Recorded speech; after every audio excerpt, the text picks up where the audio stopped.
Ba.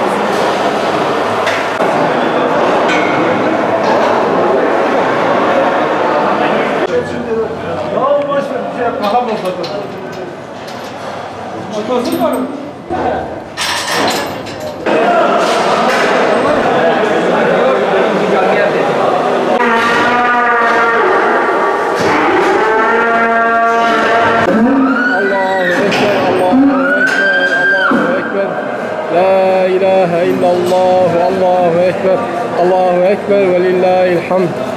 Allahu Ekber, Allahu Ekber, Allahu Ekber.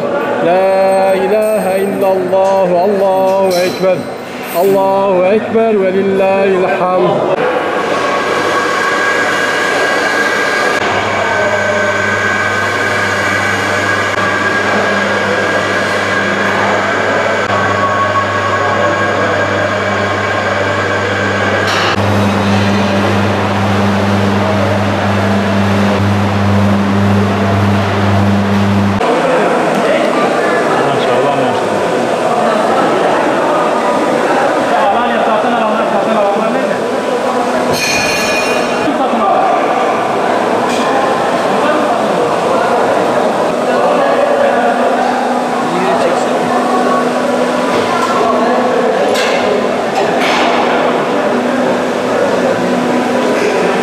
Bismillahirrahmanirrahim.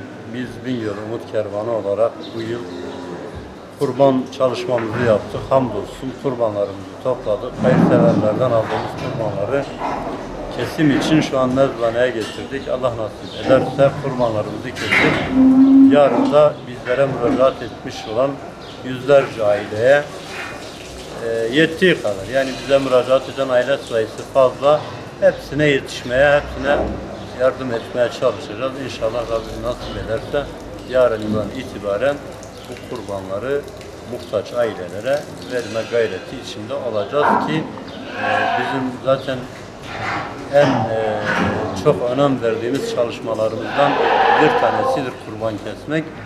Öyle muhtaç ailemiz vardır ki inanın belki senede bir kere kırmızı et yememiştir. Kırmızı eti bir kenara koyduk. Yani Ramazan ayında dahi tavuk yiyemeyen muhtaç ailelerimiz var.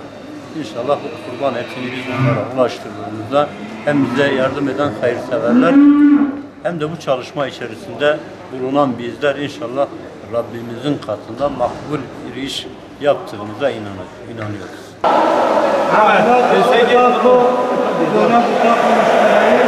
Muhammed tek yerde, Burak tek yerde, Ayşe